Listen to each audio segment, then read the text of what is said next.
semua doa yang dinaikkan gitu ya. Semua kegiatan yang dilakukan bertujuan supaya saudara-saudara punya masa depan gitu ya. Yang bentuknya itu sebagaimana yang Tuhan mau. Itu sebabnya temanya shape your future.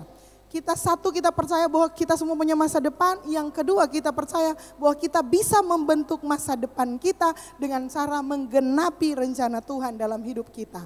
Yang percaya bilang amin. Nah sebelum saya start kita akan mulai dulu dengan satu ayat saudara-saudara. Di dalam Mazmur 139 ayat 13 sampai 14. Sebab engkaulah yang membentuk buah pinggangku. Menenun aku dalam kandungan ibuku. Siapa yang menenun? Tuhan. Besar itu menunjukkan kepada Tuhan. Siapa yang percaya ayat ini bilang amin. Oke. Next, ayat 14, 1, 2, 3. Aku bersyukur kepadamu oleh karena kejadianku dahsyat dan ajaib. Ajaib apa yang kau buat dan jiwaku benar-benar menyadarinya. Kejadianku dahsyat dan ajaib. Ada dua kata yang dipilih oleh Raja Daud untuk menggambarkan bagaimana kita manusia ditenun. Oleh karena kita ditenun oleh Tuhan dalam kandungan ibu kita, maka kejadian kita itu dahsyat dan ajaib. Amin. Siapa yang pernah ulang tahun dapat kirim ayat ini? Angkat tangan bilang saya. Ya ini memang ayat untuk ulang tahun, bagus sekali untuk mengingatkan kepada kita yang berulang tahun bahwa kejadian kita dahsyat dan ajaib. Amin. Kalau saudara nggak ada yang kirimin ayat, saudara posting sendiri gitu ya. Di wall Facebook dan bilang atau di Instagram, aku bersyukur kepada Tuhan karena kejadianku dahsyat dan ajaib. Ajaib apa yang kau buat, jiwaku benar-benar menyadarinya. Dua kata yang ditekankan di sini bahwa sesungguhnya ketika Tuhan menenun engkau di kandungan ibumu, engkau adalah dahsyat dan ajaib. Katakan amin.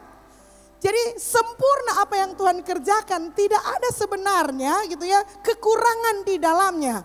Semua yang engkau butuhkan untuk dahsyat dan ajaib itu sudah terjadi ketika Tuhan menciptakan engkau. Yang percaya bilang amin.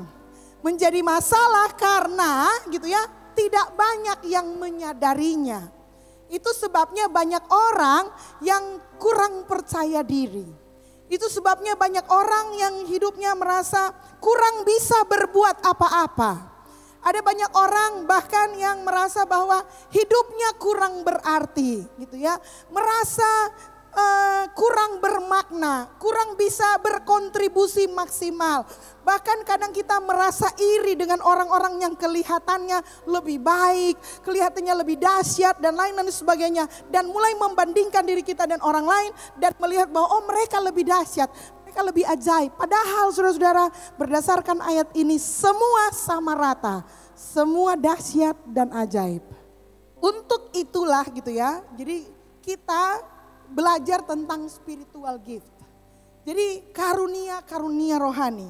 Jadi karunia-karunia rohani ini gitu ya adalah hal yang diberikan oleh Tuhan kepada kita yang tujuannya supaya kedahsyatan kita, keajaiban kita itu bukan cuma jadi slogan, itu bukan cuma jadi ayat di Mazmur tapi enggak real, tetapi justru Tuhan ingin membuktikan dan menunjukkan kepada kita bahwa kamu sejak lahir sudah dahsyat dan ajaib, sepanjang hidupmu kamu bisa dahsyat dan ajaib, sampai akhir hidupmu kamu akan tetap dahsyat dan ajaib kalau kamu menyadari apa sebenarnya yang Tuhan sudah sediakan untuk kita. Salah satu yang terpenting yang harus kita sadari karena banyak yang gak sadar gitu ya. Adalah yang namanya subsequent blessing. Apa itu pastor? Saya sudah pernah bilang itu saudara-saudara. Subsequent blessing itu adalah berkat yang menyertai. Berkat yang menyertai itu istilahnya semacam satu paket. Ketika Tuhan menyelamatkan engkau, itu paket yang pertama dan utama. Saudara diselamatkan, mengaku dengan mulut Yesus adalah Tuhan, percaya dalam hati, maka engkau diselamatkan. Ingat itu ketika itu diberikan, keselamatan itu diberikan, maka berkat yang menyertai itulah spiritual gift, karunia rohani. For your information, tidak semua gereja mengajarkan hal ini.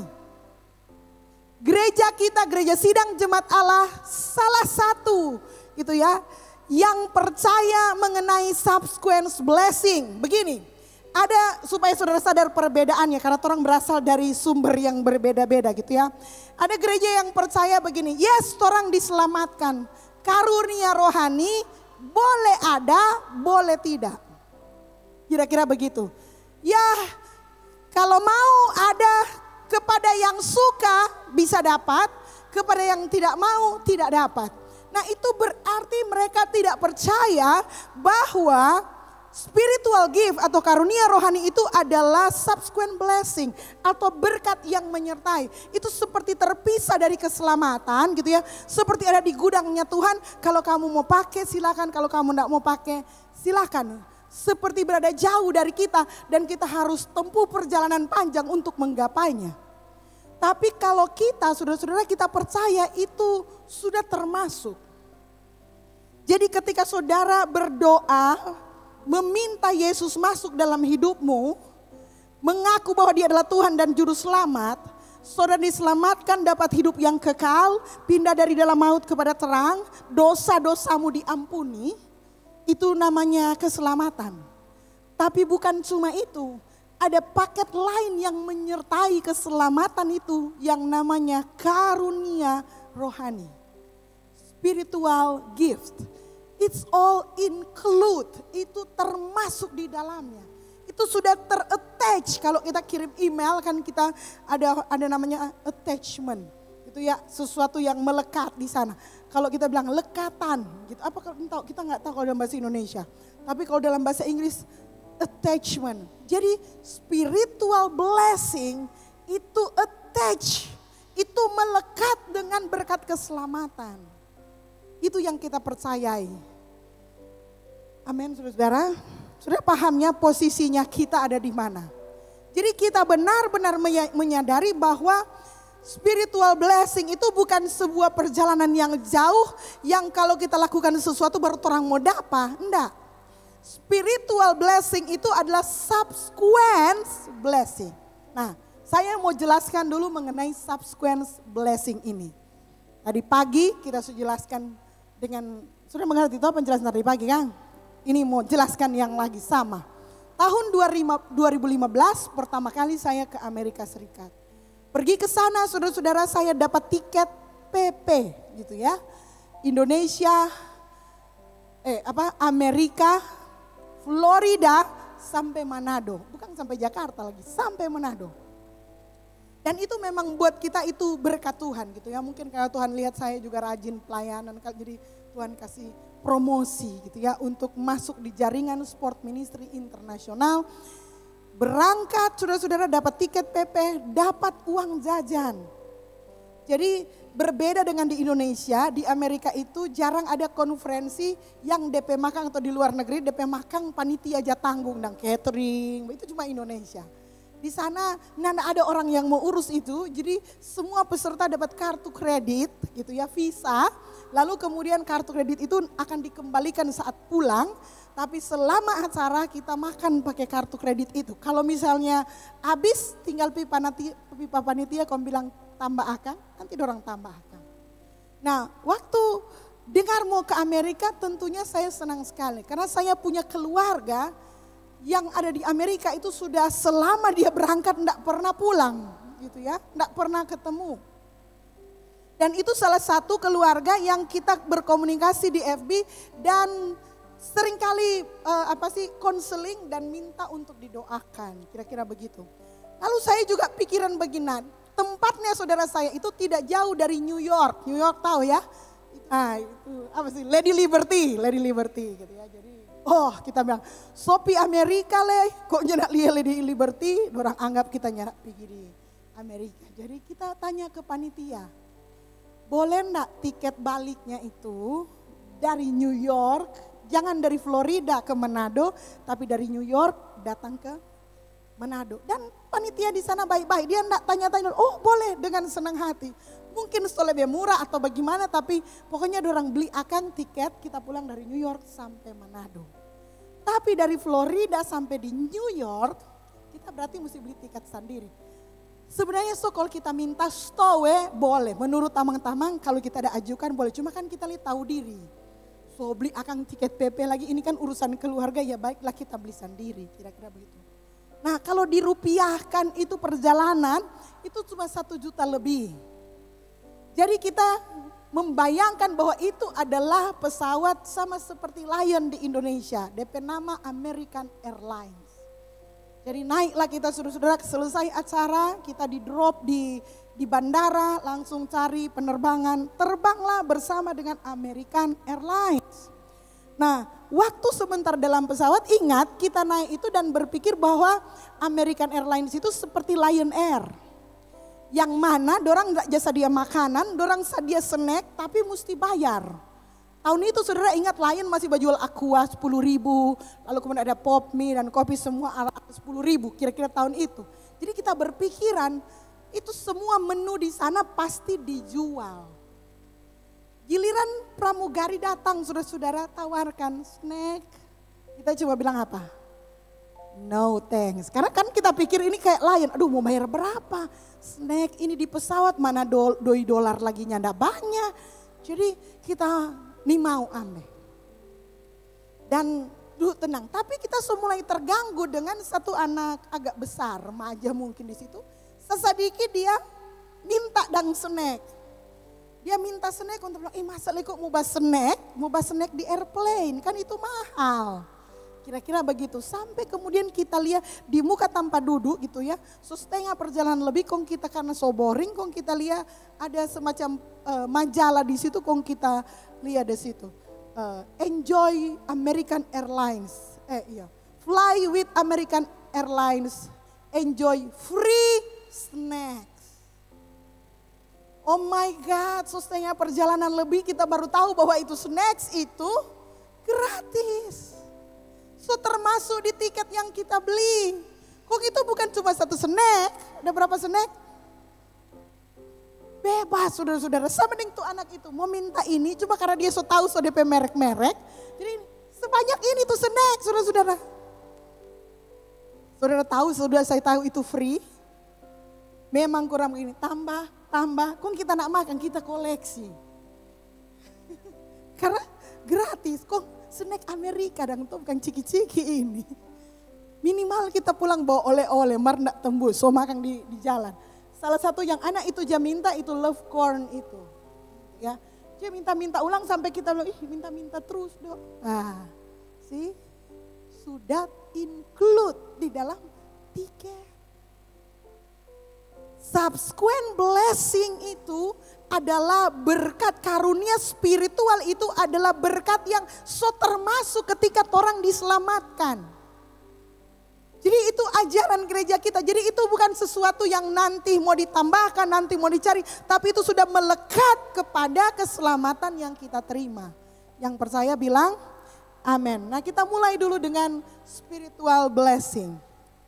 Mengapa Tuhan memberikan kepada kita spiritual gift maksud saya. Spiritual gift yang pertama gitu ya. Spiritual gift Tuhan berikan bersama dengan paket keselamatan itu untuk memastikan kita berjalan dan memenuhi kehendak Tuhan sebagaimana yang Dia mau. Jadi ketika Tuhan menciptakan engkau, itu yang tadi di Mazmur itu, Tuhan menciptakan engkau bukan tidak ada tujuan. Tuhan ketika menciptakan engkau, membentuk engkau, menenun engkau dalam kandungan ibumu, Tuhan punya rencana untuk engkau.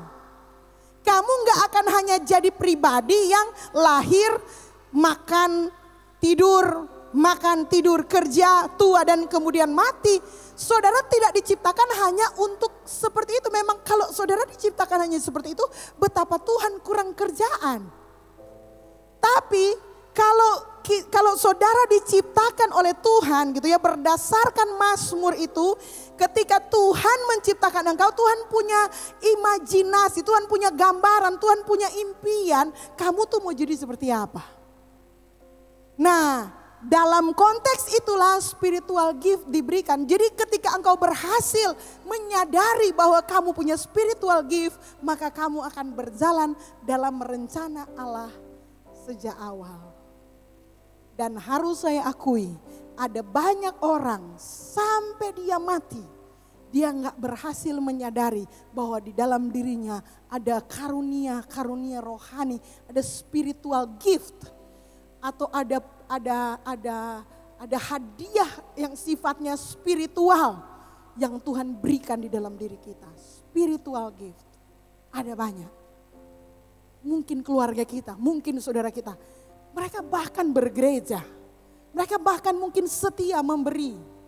Tapi mereka sampai akhir hidupnya, mereka tidak pernah melakukan sesuatu apapun untuk Tuhan. Dengar baik-baik, saudara jadi jemaat MCM bukan cuma mau kasih panas-panas bangku gereja. Betul toh? Saudara datang beribadah, duduk di gereja, bukan cuma habis duduk pulang selesai.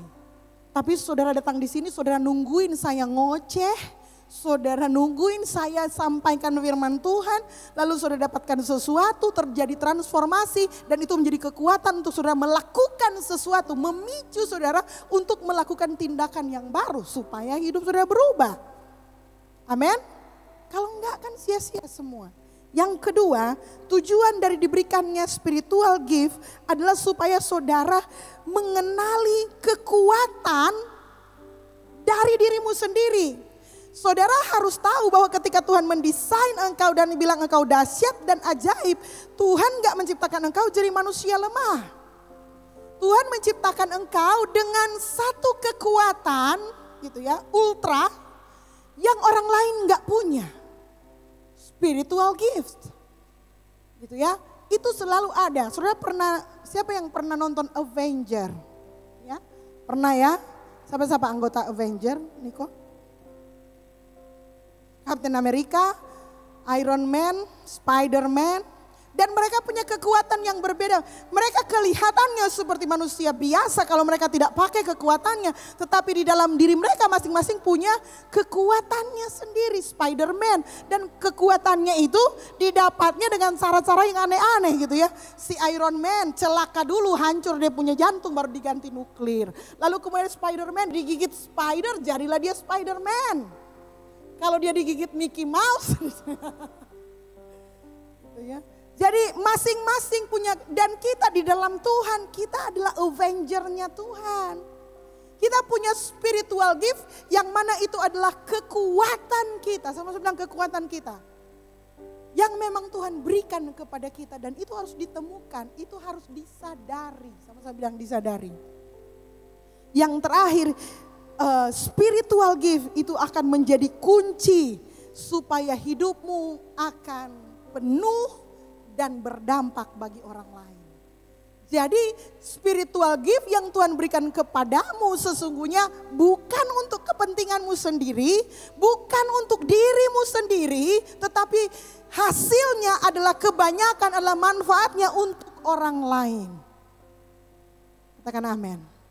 Saudara pernah melihat buah apa aja gitu ya, buah duku, rambutan. What is your favorite fruit?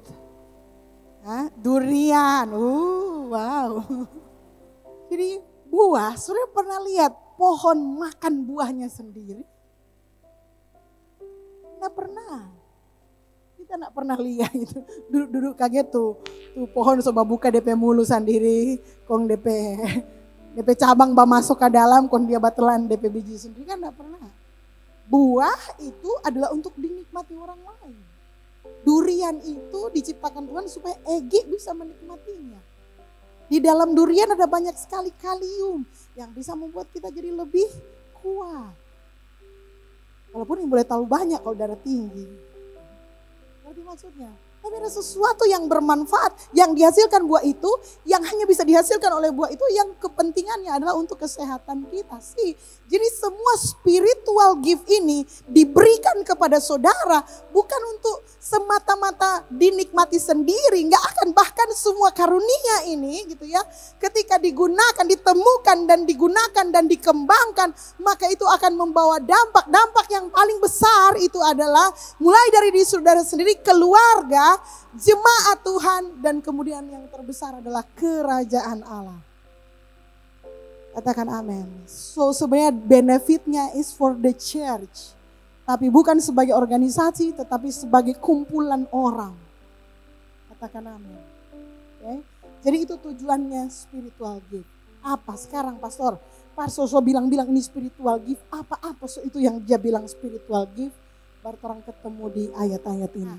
Di dalam Alkitab, kalau menurut Dr. Peter Wagner gitu ya, sudah almarhum, seorang pakar pertumbuhan gereja. Dia sebenarnya ahli dari gereja non-Pentakosta. Tetapi ketika dia banyak melakukan penelitian di kalangan Pentakosta, dia menemukan salah satu kekuatan gereja di akhir zaman yang dipakai Tuhan luar biasa adalah spiritual gift. Dan dia menemukan ada kurang lebih 49 spiritual gift. Nah hari ini orang mungkin tidak belajar 49, tapi orang belajar ini yang utama dulu. Jadi spiritual gift itu berdasarkan fungsinya, berdasarkan situasinya, itu dibagi menjadi 3 bagian besar. Okay. Yang pertama itu karunia motivasi. Yang kedua itu karunia jawatan pelayanan. Yang ketiga ini orang belum Ricky sempat bahas karena waktu tidak cukup, supernatural gift atau karunia supranatural. Jadi bukan hanya Avenger nih, kok ada hal supranatural. Basically orang juga punya subsequent blessing yang sifatnya supranatural. Kita akan lihat mungkin dalam minggu yang depan atau minggu-minggu yang lain gitu ya. Kita mulai dulu dengan motivational gift. Kita buka Roma 12 ayat 6 sampai 8. Demikianlah kita mempunyai karunia yang berlain-lainan menurut kasih karunia yang dianugerahkan kepada kita. Sampai di sini saudara-saudara. Jadi setiap orang punya karunia beda-beda, lain-lain, betul ya? Menurut kasih karunia. Jadi karunia itu diberikan kepada kita itu berdasarkan kemurahan Tuhan. Ada yang dapat karunia ini, ada yang dapat karunia ini, tidak boleh baku iri karena proses pemberiannya itu adalah murni kedaulatan Tuhan. Katakan amin. Menurut kasih karunia yang diurahkan kepada kita. Oke, lanjut 1, 2, 3. Jika karunia itu adalah untuk bernubuat, baiklah kita melakukannya sesuai dengan iman kita. Jika karunia untuk melayani, baiklah kita melayani. Jika karunia untuk mengajar, baiklah kita mengajar. Jika karunia untuk menasehati, baiklah kita menasehati. Siapa yang membagi-bagikan sesuatu, hendaklah ia melakukannya dengan hati yang ikhlas. Siapa yang memberi pimpinan, hendaklah ia melakukannya dengan rajin. Siapa yang menunjukkan kemurahan, hendaklah ia melakukannya dengan sukacita. Dari sini saudara-saudara kita menemukan ada beberapa karunia. 1, 2, 3, 4, 5, 6, 7. Ada 7 motivational gift. Yang pertama bernubuat. Sama-sama bilang bernubuat. Bernubuat itu artinya itu bernubuat adalah pekerjaan di perjanjian lama itu yang dilakukan oleh para nabi. Nabi Tuhan mendengarkan suara Tuhan dan menyampaikan kepada umat apa yang Tuhan mau terkait hal-hal yang akan terjadi di masa yang akan datang. Hari ini Nabi sudah nggak ada. Nabi yang terakhir itu Nabi Maleaki.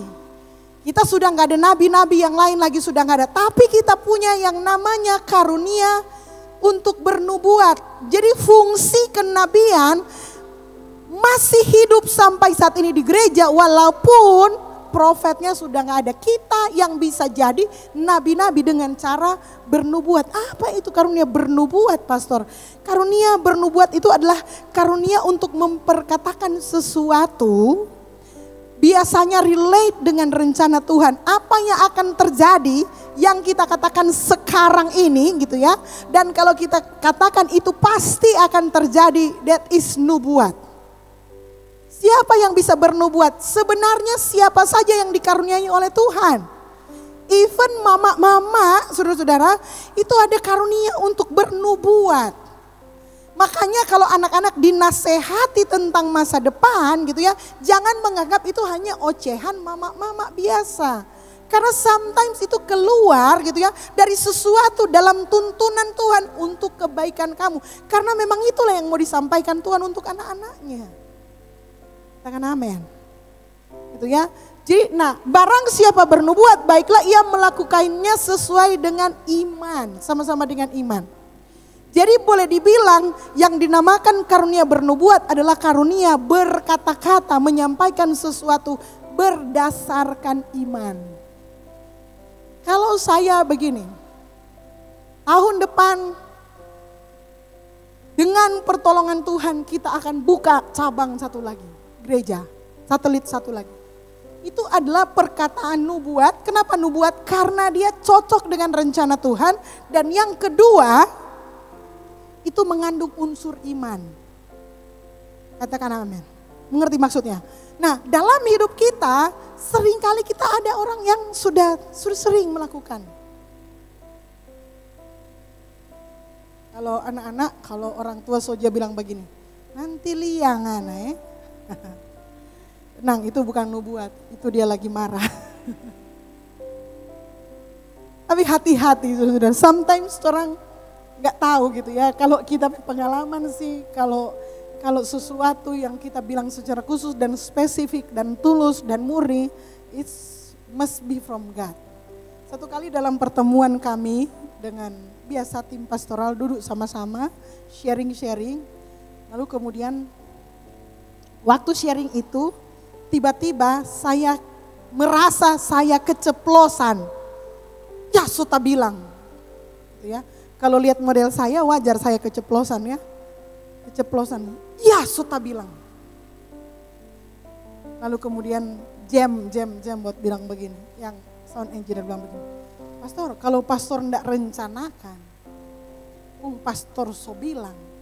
Berarti itu dari Roh Kudus. Cie. Tepuk tangan buat Jem. Hey, kita waktu itu bata tawa tapi berpikir gitu ya. Apa iya? Tapi memang sometimes dalam hidup ini kadang kita memang gak merencanakan untuk mengatakannya, untuk bilang sesuatu. Dan kemudian itu it just come, itu seperti aliran air dan kemudian mengalir dan tersampaikan. Ya, saya terima dengan positif aja, saya anggap bahwa itu adalah karunia dari Roh Kudus. Artinya Roh Kudus yang mau itu kalimat diucapkan saat itu. Jangan pelototin saya dong, saudara, saya ditakut. Tapi itu ada, oke. Karunia yang selanjutnya adalah karunia melayani, sama-sama yang melayani. So, di dalam jemaat perjanjian baru, melayani adalah sebuah karunia, is a gift. Itu adalah kasih karunia yang Tuhan anugerahkan kepada kita. Jadi ketika kita memberi diri melayani, kita memang betul-betul nggak boleh sombong. Karena bahkan kita mau melayani pun itu adalah kasih karunia yang dianugerahkan, yang diberikan kepada kita. Makanya saya selalu bilang, kalau di gereja meminta kesempatan kepada atau memberi, makanya gereja memberi kesempatan kepada saudara untuk melayani. Berbeda dengan gereja, kami istilahnya gini, kami perlu pegawai, kami perlu gereja nggak begitu cara kerjanya. Gereja bekerja itu berdasarkan kasih karunia Allah. Dan ketika kita melayani itu adalah kesempatan dari Tuhan untuk menerima kasih karunia dari Tuhan. Amin. Gitu ya. Mengajar. Kalau kita punya karunia untuk mengajar, baiklah kita mengajar. Tidak semua orang bisa mengajar. Banyak orang bisa melakukan segala sesuatu, tapi dia nggak bisa bikin tutorial. Hanya orang-orang tertentu, bahkan ada seorang yang bikin tutorial sebenarnya kurang jago dibandingkan orang-orang tertentu. Tetapi mengajar artinya bisa menjelaskan apa yang dia lakukan. Kira-kira seperti itu. Pendeknya. Lalu kemudian ini, ada karunia membagi-bagikan. Sama-sama bilang karunia membagi-bagikan. Gitu ya. Jadi kalau saudara dikaruniai hati yang suka memberi gitu ya. Itu pun adalah karunia Tuhan. Saya nggak lihat ada karunia yang lain. Nah, pinjam cerita saudara-saudara. Ada seorang teman gembala. Dia cerita gitu, dia kesaksian, puji Tuhan, jemaat kami Karu ada minimal ada 2 karunia. Jadi ada satu keluarga. Oh gini, torang pe jemaat karu, ini dia bercerita betul. Torang pe jemaat cuma 2 keluarga, iya begitu dia bercerita. Cuma 2 keluarga. Kong dorang itu semuanya punya karunia. Orang mau, bagus. Keluarga yang pertama itu punya karunia membagi-bagikan. Setiap dia punya sesuatu, dia bawa di pastori. Jadi kalau dia masak di rumah, dia pasti bawa untuk pastori. Kalau dia ada beras, dia bawa untuk pastori. Kalau dia ada berkat uang, dia kasih di pastori. Memang karunia membagi-bagikan. Kong terang tanya, bagus, kong tuh satu dan karunia apa? Nah itu, tuh satu jemaat itu karunia meminjam. Jadi tuh satu tuh piba bawa, tuh satu kata tuh japi pinjam di pastori. Kira-kira begitu. Tertawa, walaupun ini hanya guyon barangkali saudara-saudara, tapi enggak ada karunia meminjam ya. Amin. Jadi enggak ada jemaat boleh klaim, oh kamu dikaruniakan karunia membagi-bagikan maka saya karunia meminjam. Enggak ada itu ya saudara-saudara, cuma ada karunia membagi-bagikan. Satu lagi yang mirip dengan itu adalah kemurahan, sama-sama bilang kemurahan. Gitu ya. Nah harus berhati-hati dengan karunia membagi-bagikan dan kemurahan. Karena kalau kita salah menempatkan diri, orang justru akan mencelakakan orang lain dengan kemurahan hati kita. Gitu ya. Satu kali ini dari jemaat di satelit gitu ya, share kepada kami pada waktu sementara rekrutmen gitu ya. Dengan ada kan satu pertanyaan gini, adakah hal yang gereja perlu tahu yang menurut kamu kalau gereja tahu, gereja justru tidak akan terima anak pelayanan. Lama gitu ya si ibu itu baru bisa menjawab dan dia kemudian menjawab begini. Sebenarnya ada sih pastor. Kita ini sedang terlilit dengan pinjaman online. Saya lihat itu, ibu itu saya hatinya, karena ibu itu saya tahu sangat hidupnya, sangat prasejahtera lah ya kira-kira begitu. Kalaupun boleh bilangnya sedikit sejahtera. Kok bisa terlibat di pinjol gitu ya, saya pikir apa karena dia memang hobi berhutang atau bagaimana. Lalu kemudian dia langsung cerita begini, Mar pastor, itu kok bukan kita yang dapat itu doang. Kayak berangan nariki berani dipinjam online. Justru karena itu pastor. Jadi kita ada teman, dia butuh uang. Kong dia bilang, pakai jotape nama, pinjaman online, nanti dia langsung ganti kata 2 minggu dia selunas dengan DP bunga-bunga semua. Sekarang pastor so 2 tahun so lebih besar DP bunga, kita sonin tahu di debt collector dan lain-lain sebagainya. Ricky karena dia pindah dari jemaat yang lain, Ricky tuh jemaat yang lain pun so seperti memusuhi dia. Tapi pastor memang bukan kita yang pakai uang itu. Saya yakin ibu ini jujur.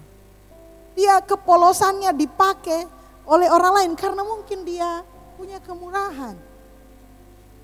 Halo? Tapi kemurahan pun harus minta pimpinan Tuhan supaya tidak salah gunakan. Amin.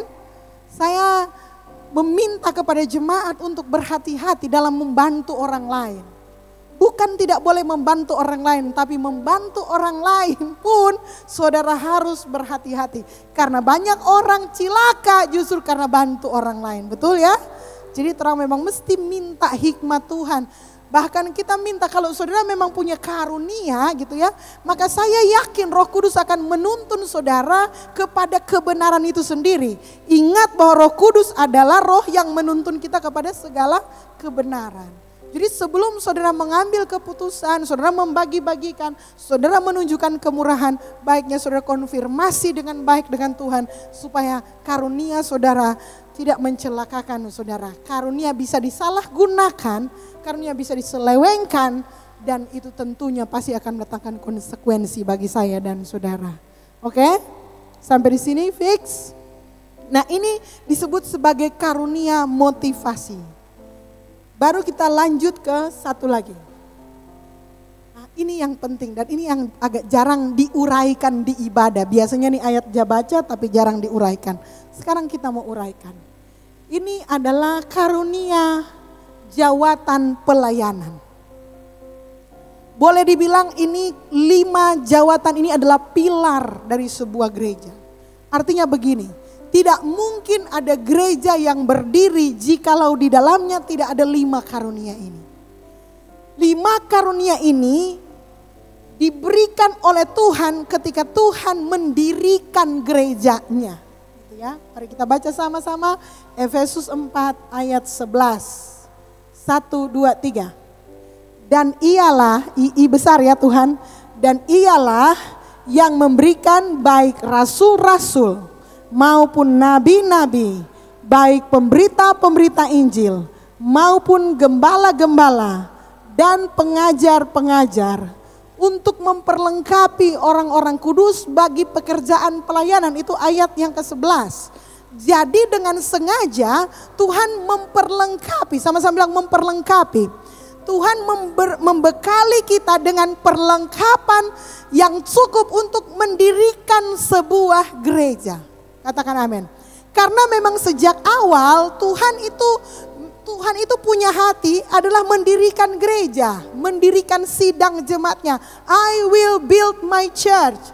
Dan di setiap kali saudara masuk dalam sebuah gereja, disadari atau tidak, 5 jawatan ini pasti ada. Saya jelaskan satu-satu. Yang pertama itu jawatan rasul. Sama-sama bilang rasul. Nah, rasul itu sendiri, yang rasul yang terakhir itu Rasul Paulus, saudara-saudara. Hanya ada 12 rasul plus Rasul Paulus. Kira-kira begitu.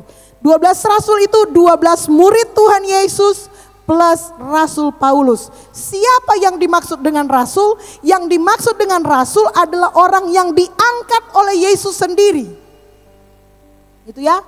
Yang diangkat oleh Yesus sendiri, yang diteguhkan oleh Yesus sendiri untuk melakukan misi pelayanan, mendirikan gereja, memberitakan Injil kepada segala bangsa, melaksanakan amanat agung. Kira-kira begitu. Itu 12 rasul plus Rasul Paulus. Secara sejarah orang rasul habis. So enggak ada rasul-rasul yang lain. Tapi masih ada yang namanya jawatan kerasulan. Apa itu jawatan kerasulan gitu ya? Jawatan kerasulan itu diberikan kepada gereja gitu ya, yang melaksanakan amanat agung Yesus Kristus. Seorang rasul adalah seorang perintis gereja, pembuka gereja. Dimanapun mereka berada, mereka membuka gereja. Rasul Yakobus ke Yerusalem dan menggembalakan gereja di Yerusalem. Di Efesus, di Filipi, di Kolose, Tesalonika. Rasul Paulus dimanapun dia pergi, dia membuka jemaat. Di Antioquia ada, di Roma ada Rasul Petrus. Semua rasul-rasul Yesus Kristus itu pergi dan membuka jemaat, membuka gereja. The one who is sent. Orang yang diutus untuk membuka gereja. Dan hari ini sudah dengar baik-baik gitu ya. Gereja ada karena di dalam gereja ada jawatan ini, itu sebabnya gereja harus membuka gereja lainnya. Saya tidak percaya gereja yang didirikan itu cuma begitu terus sampai Tuhan datang. Gereja harus menopang pembukaan gereja. Itu sebabnya Injil disebarkan. Ketika murid-murid Yesus menyebar ke seluruh dunia, mereka lakukan satu hal. Mereka memberitakan Injil, tapi bukan hanya KKR, tetapi mereka membuka gereja-gereja. Katakan amin. Kalau hari ini kita bisa mendengar Injil karena ada rasul yang mau memberi diri untuk membuka gereja. Kepada gereja di akhir zaman, kita dikaruniai jawatan kerasulan. Itu sebabnya gitu ya, ada orang gitu ya, saya lagi ngomong ke semua jemaat. Saya bilang begini, kita akan membuka gereja baru atau kita akan membuka satelit baru. Yang lain mah perasaannya biasa aja. Oh, ya pastor, nanti didoakan. Tapi ada orang lain ketika mendengarkan kita akan membuka gereja, itu hatinya langsung berdebar-debar. What can I do, pastor? Pastor, apa yang kita mau lakukan untuk pembukaan gereja ini? Kita nggak punya uang, oke, kita doakan ya pastor, kita lakukan ini ya pastor, dan lain-lain sebagainya. Itu artinya orang itu punya karunia kerasulan. Katakan amin. Mungkin hanya sedikit, mungkin nggak banyak, tetapi itu ada. Pastor, boleh nggak di sebuah gereja ada yang nggak ada karunia kerasulan? Nggak mungkin ada. Semua gereja yang beri, kalaupun misalnya yang ada belum disadari, tapi harusnya ada. Katakan amin. Karena memang Tuhan yang memberikannya. Jadi itu yang namanya karunia kerasulan.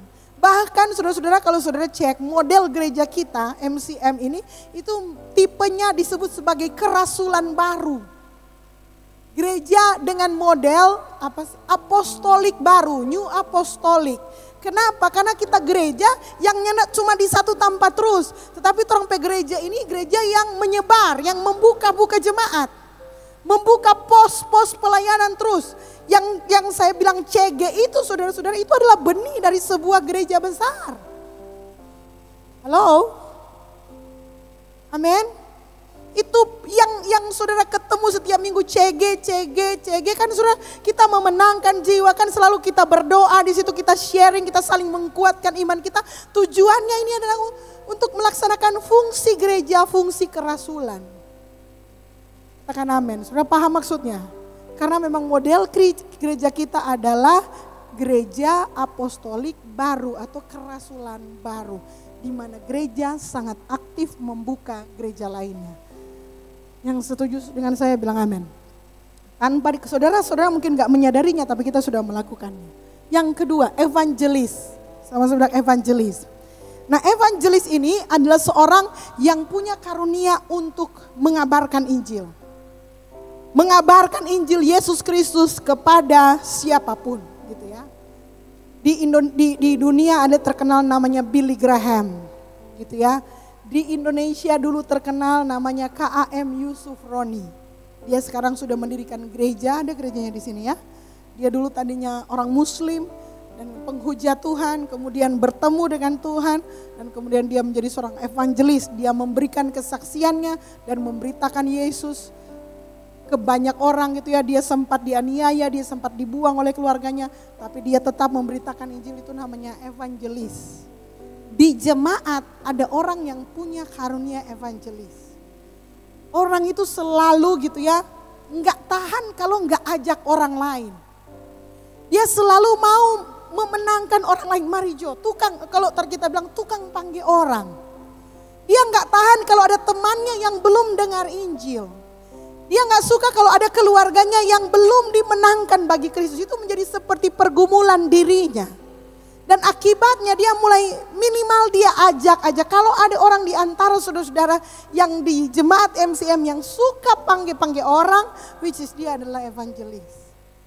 Cuma dia belum menyadarinya, dia punya karunia untuk untuk mempengaruhi orang atau membawa orang kepada Kristus. Ada di antara sini? Ada, Kang Sin, ada.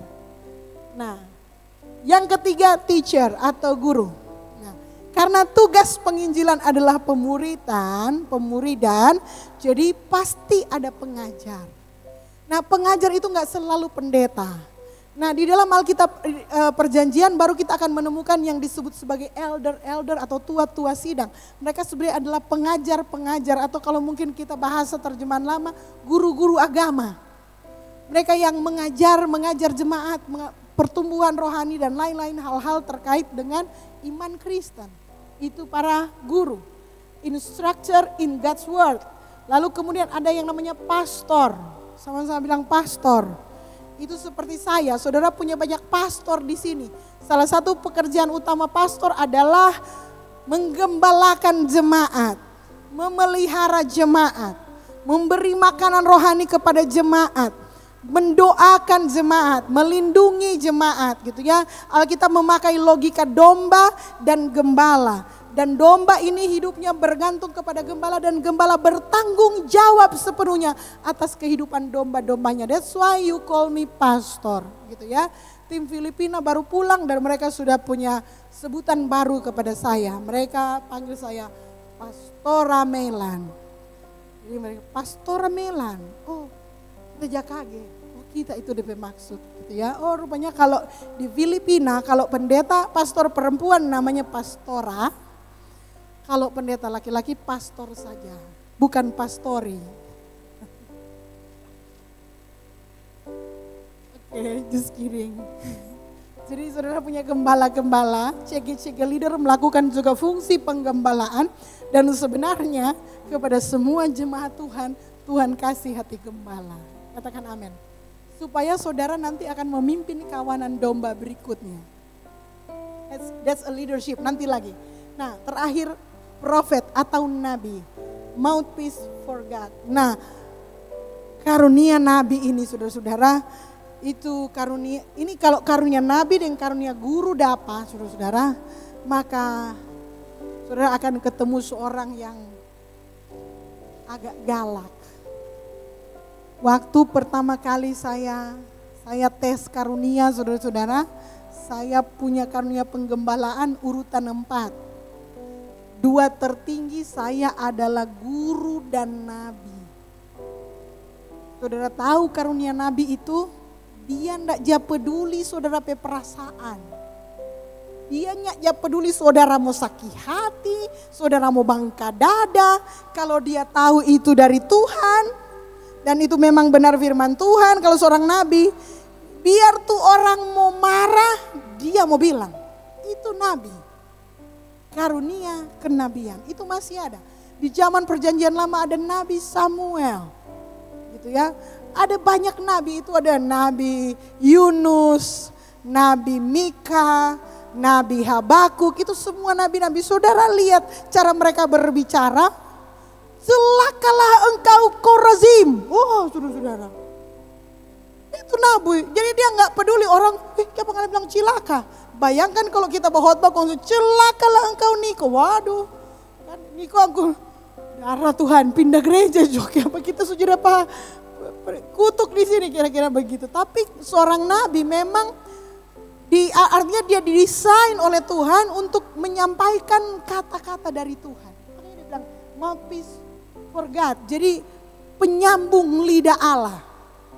Dan yang hebat dari nabi, semua yang dia bilang jadi. Karena dia memang Allah Tuhan untuk menyampaikan firman Tuhan. Makanya kebanyakan Alkitab kita ditulis oleh para nabi. Karena memang para nabi itu pikirannya dikuasai oleh Tuhan untuk menyampaikan pesan Tuhan kepada umatnya. Nah di perjanjian baru atau di sejak zaman gereja mula-mula, sonda ada nabi. Ada si Nabi Agabus di Kisah Para Rasul gitu ya, disebut sebagai nabi. Tetapi jawatan nabi masih ada sampai hari ini.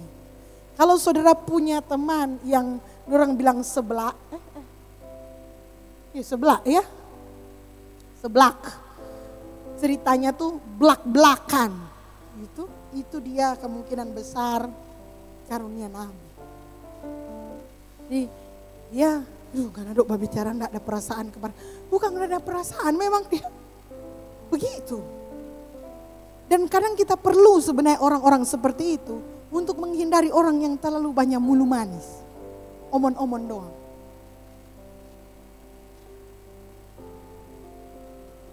Ya, don't hate them. Dan seorang nabi, saudara-saudara, dorang biar jemaat mau terima, ndak mau terima, dorang cuma sampaikan firman Tuhan. Orang mau terima DP berkat buat nyana, nyandak mau terima, nyana mau terima DP konsekuensi.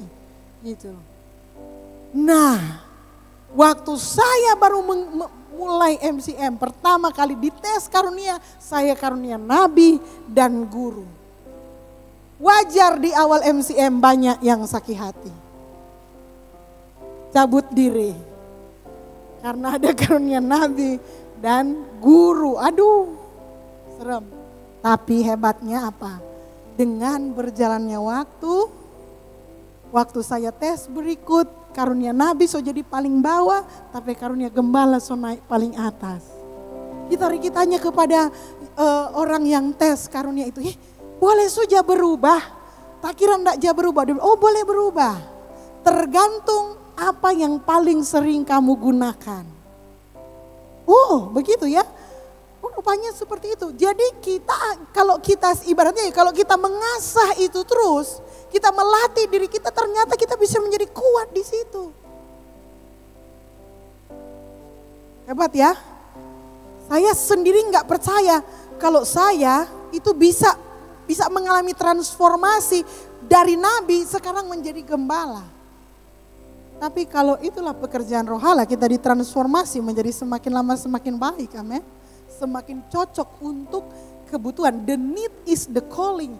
Ketika Tuhan merasa bahwa jemaat ini membutuhkan seorang gembala, maka dia akan membangkitkan seorang dengan karunia gembala. Kalau Tuhan tahu bahwa jemaat ini membutuhkan seorang nabi, dia akan membangkitkan seorang dengan karunia nabi. Untuk apa? Untuk menjaga gerejanya berdiri dan sehat. Dan Tuhan akan terus melakukannya sepanjang abad. Tuhan telah menunjukkan bagaimana dia memurnikan gereja supaya gereja bisa melakukan kebenaran sesuai dengan kehendak-Nya. Say amin.